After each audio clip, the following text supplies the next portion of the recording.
Olá, boa noite. Sejam bem-vindos a mais um bate-papo aqui no Instagram do Instituto Claro. A gente está começando mais cedo essa semana. As nossas lives deixaram de ser às 19 horas para passar agora para as 18 horas. A gente acha que pode ser melhor para quem tiver a fim de participar, então a gente preferiu trazer esse horário um pouquinho mais cedo para vocês. E aí, como é que vocês estão? Todos bem? A gente tem um convidado hoje de super conhecimento de educação aqui pra gente, o Ítalo Dutra. Tô vendo que ele já tá aqui com a gente e eu vou ter o papo de hoje. Vamos ver. Opa. Olá! Oi, Boa noite, Aline. Ítalo. Boa noite. Tudo bem? Tudo ótimo. Como é que estão as coisas aí na pandemia? Infelizmente em casa, né? Mas Todos nós dos escritórios do Unicef em casa, quem pode estar, né? O pessoal que trabalha na resposta humanitária para venezuelanos, muitos têm que estar nesse atendimento em campo, mas quem de nós tem esse privilégio de poder estar em casa, a gente está em casa, tentando achatar essa curva, contribuir para o sem achatamento dessa dúvida. curva, né? Obrigada aí por ter aceito o nosso convite. Pessoal, quem está com a gente aqui hoje é o Ítalo Dutra. Ele é chefe de educação do Unicef aqui no Brasil. O Unicef é um parceiro do Instituto Claro, aí, ou melhor, o Instituto Claro, né, faz várias parcerias aí com o Unicef. Eu vou deixar até fixado aqui uma iniciativa que o Unicef vem tocando aí nesse período, né, de quarentena. E o tema de hoje que a gente trouxe é para falar um pouquinho de uma das áreas mais impactadas, né, que a gente tem aí com a quarentena. Né, óbvio que tem várias frentes que falam de saúde, economia, mas educação, acho que a gente acaba impactando todo mundo que não necessariamente está doente, não necessariamente trabalha, mas que está ali, né, no dia a dia, na escola, aprendendo, seja a educação infantil, ensino médio, universidades, enfim, a gente tem aí um número muito grande de pessoas sendo impactado por essa quarentena, né, e precisando aí de alternativas para estudar. E aí eu queria dar a voz para o Ítalo, contar um pouco para a gente como que vem sendo aí, como que a educação vem enfrentando os desafios, né, no meio da quarentena e como, de repente, o Unicef vem participando, né, dessas ações, o que, que a gente pode destacar nesse período. Tá certo. Bom, acho que a primeira coisa, Aline, eu queria talvez assim, lembrar que o Unicef está no Brasil desde 1950. O Unicef, a gente fala o Unicef porque a tradução para a língua portuguesa do Unicef é Fundo das Nações Unidas para a Infância. Então é o fundo, mas às vezes as pessoas usam a Unicef como a organização Unicef, também não tem problema. Então, a gente está aí no Brasil desde 1950. O Unicef foi criado como um fundo emergencial e, em seguida, virou um fundo permanente, né, das Nações Unidas para a Infância.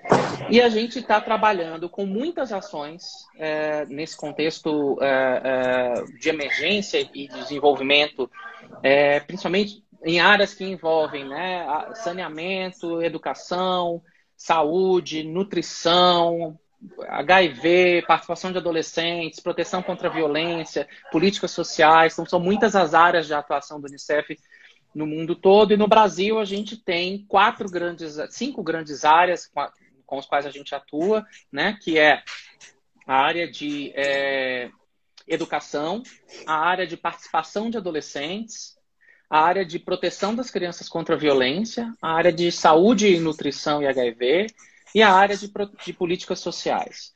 Essas cinco áreas elas contribuem de maneiras diferentes para o país, né? Então tem uma série de ações que a gente faz de forma integrada entre as diferentes áreas, outras que a gente faz sob a liderança de uma área específica. Então tudo depende, na verdade, dos diversos desafios que a gente tem aí para fazer isso acontecer. Mas, enfim, então, falando um pouco sobre o Unicef, a gente está agora, na verdade, enfrentando uma crise. Essa é, de fato, a primeira crise global. A gente tem uma classificação em relação ao tipo de emergência de resposta humanitária, né? A gente está no nível 3 dessa classificação, que é um nível super alto, global. É a primeira vez que as Nações Unidas estão com uma crise humanitária desse tamanho.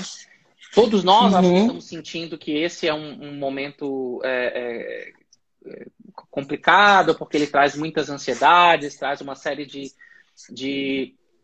questões importantes que envolvem para a gente, né? Cada um de nós, adultos, e para as crianças, muitos desafios, né?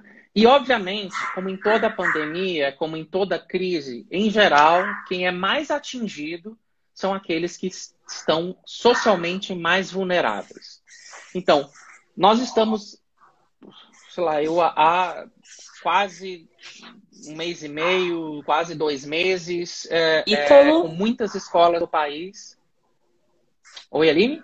Deu uma travadinha. Dá uma segurada aí que a minha gata tá aprontando. Me dá um segundo.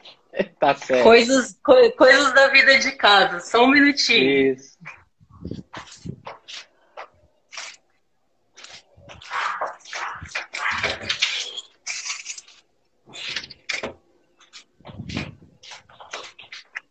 Voltei, me desculpa.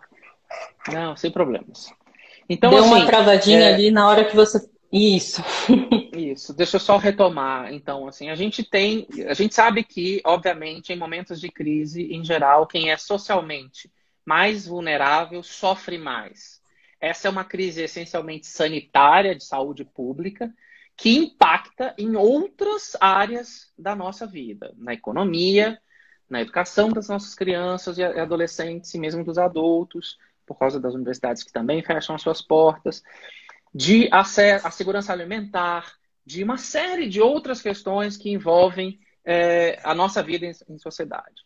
Então, a Organização Mundial da Saúde tem em estados e municípios e países a combater essa pandemia a partir de medidas de isolamento social que devem ser mais ou menos enérgicas, a depender de o quanto a velocidade de transmissão desse vírus acontece. Por quê? Porque o nosso sistema de saúde não é capaz de suportar um número muito grande de pessoas precisando de internação e acompanhamento em UTI, que é uma das consequências graves dessa infecção viral que a Covid-19 pode chegar para algumas pessoas, não a grande maioria não, mas para muitas pessoas sim, esse é um problema. Então, como é que isso impacta a educação? A gente está com quase 1 mês e meio, 2 meses de muitas escolas, de praticamente todas as escolas do país fechadas em função dessa redução das curvas. A gente imediatamente, junto com outras organizações, começou um esforço de dar suporte às nossas secretarias de educação, tanto dos municípios quanto dos estados, para a manutenção desse vínculo dessas crianças e famílias e adolescentes com a escola, através do que a gente chama de aprendizagem remota,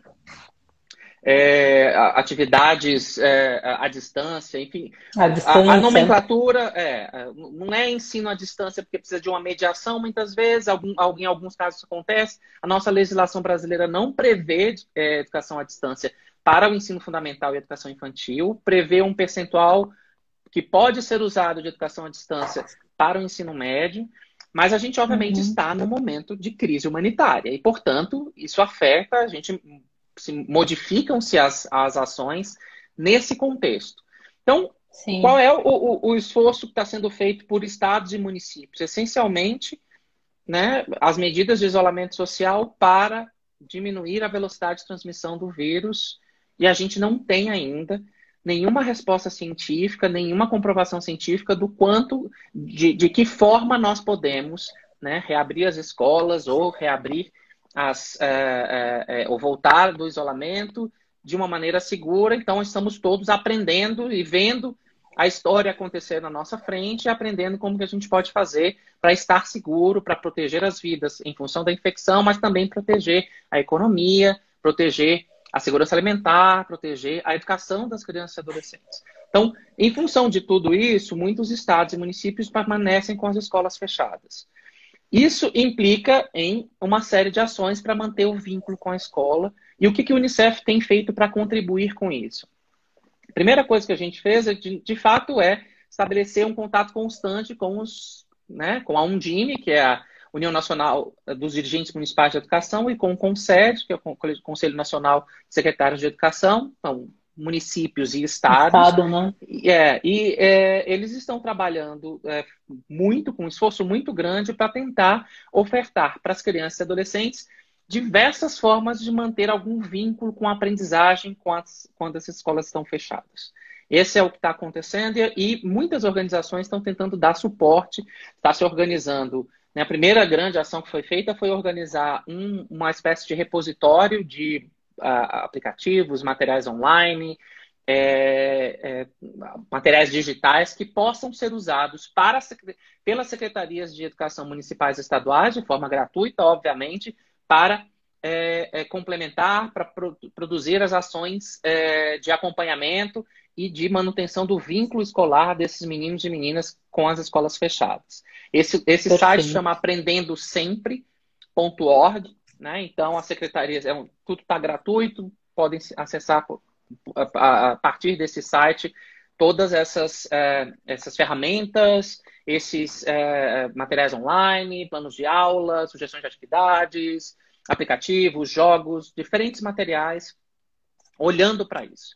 Só que, de novo, nem uma parte muito grande das nossas crianças e das nossas famílias não tem acesso à internet, de forma alguma.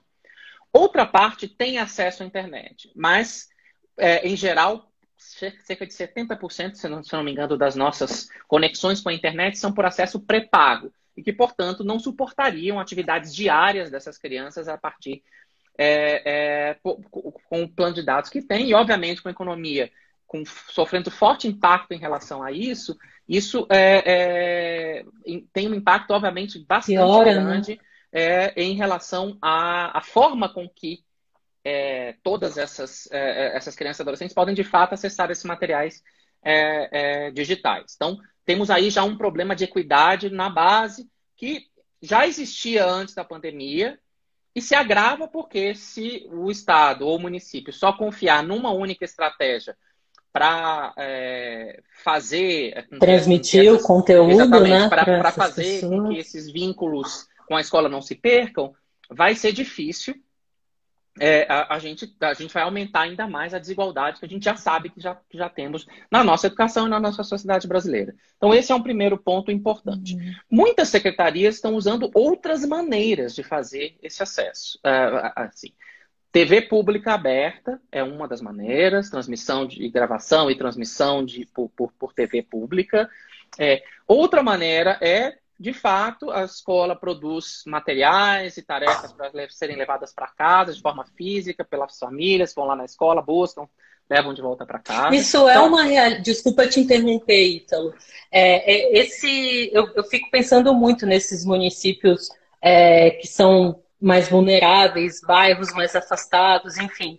Essa realidade de levar um conteúdo ou, de repente, convidar os pais para retirar o conteúdo na escola, isso vem acontecendo? Isso vem acontecendo. A gente tem acompanhado, monitorado a partir do que o Undime e o CONSED têm feito, e outros parceiros têm feito monitoramento de como é que essas secretarias estão atuando nesse sentido. Então, tem cerca de mais da metade das secretarias, principalmente as municipais, usam essa estratégia de materiais físicos, né? Apostilas ou indicação de tarefas, sugestões de atividades que as famílias vão buscar na escola e depois vão entregar na escola os resultados a partir do que as crianças estão fazendo.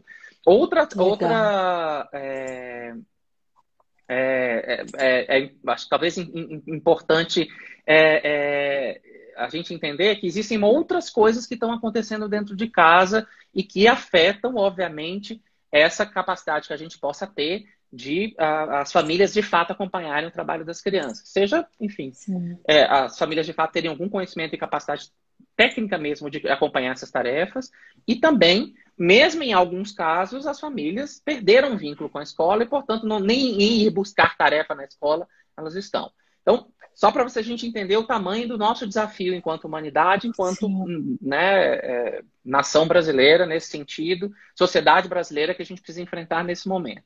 E, obviamente, a gente está tentando contribuir com essa frente. O que o Unicef fez dentro desse contexto? Contribuiu com todos os materiais que a gente tinha disponíveis para esse site, aprendendosempre.org, mas a gente também identificou que as crianças menores, em especial as de educação infantil e alfabetização, têm poucos materiais à sua disposição.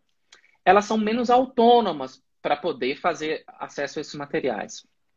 E havia pouca gente explorando conteúdos em áudio que pudessem ser distribuídos via rádios, que tem um alcance muito grande nessas populações mais vulneráveis. Então, o que a gente fez? A gente criou uma frente, na verdade, uma ação que a gente vai começar agora, nesse período da pandemia, e vai se seguir, mesmo no pós-Covid, chamado Deixa que eu conto. Vocês podem acessar isso, o Deixa que eu conto, esses materiais, no site do Unicef, num canal específico do Spotify, também só procurar lá uma playlist chamada Deixa que eu conto. Um canal específico, uma playlist do YouTube, também dentro do canal do Unicef no YouTube, chamada Deixa que eu conto. O que é isso? São conteúdos com foco nas famílias e nas crianças pequenas. A faixa etária que a gente propõe é pensando nas crianças, a partir dos 4 anos, 3,5, 4 anos, porque as crianças têm um pouquinho mais de autonomia e suportam um pouco de atividades, né, nesse sentido, sempre com a mediação das famílias. A ideia é essa, juntar a família. Então, para as crianças, a gente está pensando aí entre 4 e 8, 9 anos. Para as famílias, a idade que for. A idade que irmãos menores, puder. Exatamente. Porque o programa é feito para essa interação, né? O que são?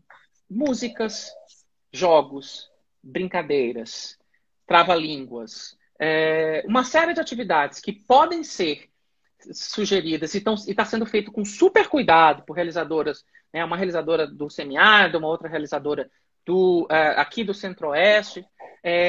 Acabamos de trazer para essa iniciativa um outro realizador que da região amazônica. Então, a gente está tentando dar também esse sabor de diferentes lugares do nosso país, mas entendendo que a gente precisa, enfim, né? O Brasil é um país grande, a gente precisa retratar as diferentes atividades, as diferentes realidades.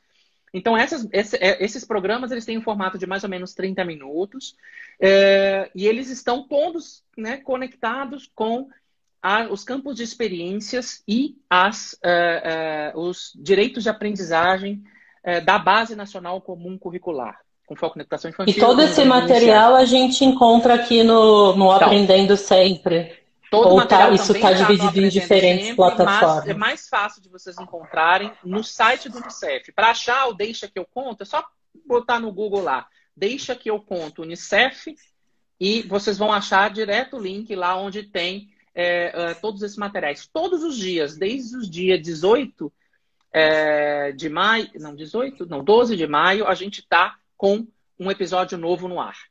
Então, a gente está com episódios que são diários. A gente também está pegando esses episódios e diminuindo eles em tamanho, separando só as brincadeiras, ou só a contação de história, ou só um material mais específico de jogos e assim por diante, para também que ele possa ser transmitido via rádios comunitárias, via rádios de alguma forma. Tem o Camilo já colocou aqui o link no chat da live. Então deixa eu fixar aqui. Pode fixar aí. Que a gente estava tentando fixar. Isso. Para deixar fácil para o pessoal. Aí depois a gente volta para o outro site de doação. Então aqui está o Deixa que eu conto, que é o site direto lá do Unicef, mas se vocês colocarem no Google, Deixa que eu conto Unicef, também podem achar. A gente também resgatou uma série que a gente produziu com a Vila Sésamo, de programa, de vídeos, tá? Também disponíveis na internet, que a gente também está usando alguns desses materiais para fazer áudios nesse sentido, chamado Incluir Brincando.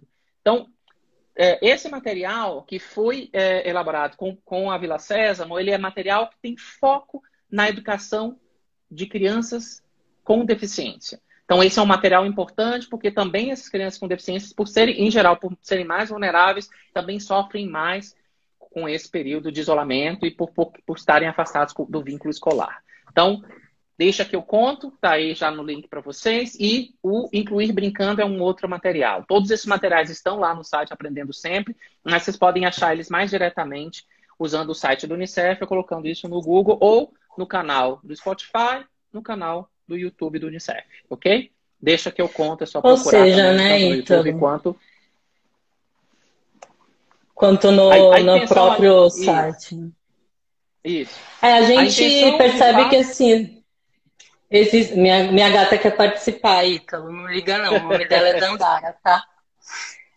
A gente percebe que assim, existem inúmeras iniciativas, né, que a gente percebe que é o que você falou, é o desafio de conseguir atender diferentes realidades, diferentes idades, né? A gente tem questões aí ligadas à educação infantil, a vestibulandos, né? A gente está falando de um número de pessoas muito diverso, né? De faixas sociais aí também diversas. Então, acho que é legal entender todas essas iniciativas que a gente tem e como a gente pode contribuir também, de repente, com elas, né? Não, exatamente. Eu acho que uma questão também importante, eu acho que a gente precisa entender desde já, é que, independente do tempo em que essas escolas estejam fechadas, e é óbvio que as crianças e adolescentes vão sofrer com as escolas estarem fechadas, mesmo aquelas que têm acesso à tecnologia, conseguem assistir videoaulas e assim por diante, elas vão sofrer nas suas aprendizagens em relação a isso. E imaginem aquelas que não têm acesso. E a diferença, por exemplo, em terem materiais mediados e outros que não são mediados. Então, as diferenças educacionais que já são gritantes, na verdade, nesse contexto, elas vão se agravar ainda mais. Qual é uma questão que a gente precisa fazer nesse momento? A gente precisa começar já a se preparar para esse retorno. Seja do ponto de vista da segurança das escolas, para o seu funcionamento ser seguro e evitar que as taxas de transmissão aumentem. Independente que se isso vai ter que demorar 1 mês, 2 meses, 3 meses. A gente precisa se preparar desde já. A gente precisa reconhecer que essas diferenças, que essas desigualdades estão postas. E, portanto, ao retornar, a gente tem que tratar cada criança e cada adolescente com suas necessidades e o seu caso específico do que aconteceu nesse período de pandemia. Então, essa é uma outra coisa bastante importante. A outra coisa, a gente vai precisar ir atrás dessas crianças e adolescentes que, eventualmente, quando retornarem às aulas, não voltarem para a escola. Né? O Unicef tem uma... Evasão, né? Exatamente. Tem uma estratégia, né, feita em parceria com a Undime e outros parceiros, chamada Busca Ativa Escolar. Então, a gente precisa se preparar para ir atrás das crianças e adolescentes que, essencialmente, não retornarem para a sala de aula, né? E, nesse sentido, a gente precisa ir atrás, em especial porque, em geral, aqueles que não vão retornar são aquelas crianças e adolescentes mais vulneráveis, em que fazer uma campanha de matrícula, uma campanha de volta às aulas, não vai resolver. Tem que ir atrás mesmo. Tem que usar os serviços que existem, tem que buscar essas famílias e essas crianças onde quer que elas estejam. Uma outra questão também importante, e essa é uma parceria que a gente tem feito com o Instituto Claro, a gente desenvolveu uma estratégia chamada Trajetórias de Sucesso Escolar. O Brasil tem cerca de 6,5 milhões de crianças e adolescentes que têm 2 ou mais anos de atraso escolar, né? Principalmente motivados pelas múltiplas reprovações. Então, imaginem nesse contexto em que alguns só conseguiram acessar os materiais para continuar tendo vínculo com a escola ou algum tipo de aprendizagem e outros não. As diferenças em termos de qualidade, da capacidade de interação, de fato representar a oportunidade de aprender para essas crianças e adolescentes. Então, a gente precisa pensar em modelos de escola que sejam mais inclusivos. Eu estou usando a palavra inclusão não apenas para me referir a crianças e adolescentes com deficiência, mas inclusão no sentido de entender que a gente vai ter que olhar para essas desigualdades quando a gente retornar. E a gente vai ter que pensar em modelos de escola que promovam trajetórias de sucesso, que promovam a redução dessas desigualdades, que se foquem nessa redução de desigualdades de uma maneira importante. Então, também no site do Unicef chamado trajetoriaescolar.org.br, vocês podem encontrar materiais, né? As secretarias podem encontrar materiais que são importantes e recomendações para enfrentar esse momento com materiais, né, para gestores e professores e gestores escolares, que é uma outra iniciativa que a gente tem. Então, são muitos os desafios que a sociedade brasileira está enfrentando nesse momento, né? Então, são muitos mesmo, a gente sabe, todos nós estamos sofrendo na pele, de diferentes maneiras, né?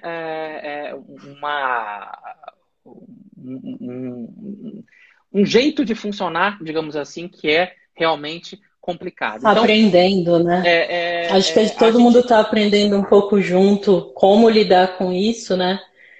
E foi até interessante você trazer essa questão do Trajetórias, né? Que é esse projeto que a gente tem em parceria com o Instituto Claro, porque a Elisa comentou aqui, né? Que ela é jornalista de dados, foi uma das pessoas que estão comentando aqui na live, e ela fala sobre o uso do Unicef aqui no Brasil em datasets para traçar políticas de proteção infantil. Me corrija se eu estiver errada, Ítalo, mas eu acredito que o relatório que o Unicef divulgou no ano passado, que identificou esse número absurdo de estudantes que a gente chama de distorção idade série, que eles estarem 2 anos ou mais atrasados do que a série que eles deveriam estar, é uma forma de levantar esses dados? É disso que a Elisa está falando aqui um pouquinho? Eu acho que talvez exatamente isso. Gente, não tem como a gente tomar nenhuma decisão para construir política pública sem um bom diagnóstico. A gente precisa conhecer os dados. O site trajetoriaescolar.org.br traz dados compilados e organizados para o Brasil como um todo, para todos os estados, para todos os municípios e para todas as escolas públicas municipais e estaduais. O impacto que a gente sabe, diz, os dados sobre distorção em idade séria, reprovação e abandono de todas as escolas brasileiras públicas, municipais e estaduais estão disponíveis de forma pública, de forma a não identificar nenhuma criança, nenhum adolescente, mas estão todos lá disponíveis no site trajetoriaescolar.org.br. Então, lá é uma maneira da gente contribuir para esse diagnóstico. E, obviamente, a gente identifica populações ali que são mais vulneráveis a essa questão da cultura, que a gente chama de cultura de fracasso escolar. Os meninos têm mais probabilidade de estarem em atraso escolar do que as meninas. A população indígena, os negros e os pardos têm muito mais chance, a probabilidade é muito maior do que os brancos de estarem em distorção em idade séria. A gente tem a população rural sofrendo mais da distorção em idade séria em termos de acessibilidade. Exatamente, né? Não, a população rural tem taxas de distorção em idade séria maiores que a população urbana, embora a gente sabe que o número de matrículas seja muito menor.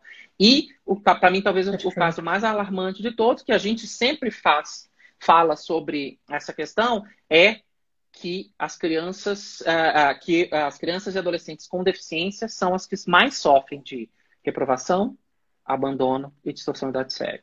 Então, esses dados são importantes, porque a gente precisa conhecer quem são as crianças e adolescentes que sofrem mais por determinadas, pela maneira com que a escola trabalha, e a gente precisa trabalhar de forma intersetorial para fazer isso acontecer. Essa é uma questão muito importante. Muitas vezes, o atraso escolar, a reprovação, não está relacionada exclusivamente a fatores que são associados à própria escola ou ao ambiente escolar. Existem fatores que estão fora da escola, como, enfim, o bullying, a violência no trajeto, a homofobia, as questões que envolvem saúde da família, da própria criança. Tem uma série de outros fatores que influenciam esse contexto do rendimento e da aprendizagem das crianças e adolescentes. E, portanto, não é a educação sozinha que vai resolver esse problema. Então, a gente precisa trabalhar de forma mais coletiva e conjunta para mitigar essas questões. Então, é importante a gente saber o que tem lá no território. Como é que os postos de saúde, além de trabalhar com a prevenção e atendimento básico à saúde, também possam promover a promoção da saúde das crianças, dos adolescentes, das famílias, assim por diante. Como é que a cultura pode contribuir com a educação de meninos e meninas? Como é que o esporte pode contribuir com a educação de meninos e meninas? Então, a gente precisa entender que isso está integrado, que as crianças e adolescentes vivem num bairro, vivem numa região, e que essa região pode ter uma série de elementos que permitam que a escola possa se aproveitar delas para ampliar as oportunidades de aprender desses meninos e meninas. Então, esse é um pouco da essência das recomendações e do trabalho que a gente faz junto aí com o apoio do Instituto Claro, do Trajetória de Sucesso Escolar, que é essa estratégia que a gente desenvolveu, que já está com 9 estados engajados no país inteiro, então estamos trabalhando aí de uma maneira bastante focada e forte aí nesse contexto, né, de pandemia. Entendendo que o retorno às aulas, a gente vai precisar de estratégias ainda mais eficientes no sentido de diversificar as oportunidades de aprender, entendendo que a gente vai ter classes muito mais heterogêneas do que o normal, porque elas vão ter menos acesso. O acesso é diferente em relação às possíveis oportunidades de aprender nesse período de pandemia, né? Então, essa é uma questão também bastante importante.